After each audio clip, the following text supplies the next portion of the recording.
Sa iba pang balita, DOH Region 11 naman tiniyak na MERS-CoV-free ang Davao Region. Kunin naman natin ang detalye mula sa aming kasamang si Peng Alinio ng Radyo ng Bayan Davao. Peng, maayong hapon. Maayong hapon, Prince. Dalawang pasahero na lumapag sa paliparan ng Davao City mula sa Kamaynilaan na una na nakasakay sa Etihad Flight EY0424 kasabay ng 418 mga pasahero noong ika-15 ng Abril mula sa Middle East at nasuri na at ang lahat ay pawang negatibo sa Middle East Respiratory Syndrome coronavirus o MERS-CoV.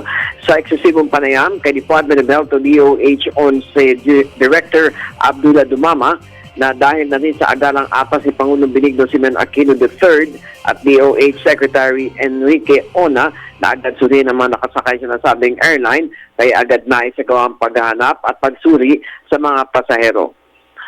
Nagpasalamat naman ito sa iba't ibang ahensya ng pamahalaan tulad ng Pulisya, Office of Civil Defense o OCD, lahat ng pribadong ospital, lokal na pamahalaan ng Davao, Bureau of Quarantine at iba pang lokal na mga pasahero ng naturang flight upang mawala na ang pangamba ng lahat na nakamamatay na sakit mula sa Middle East.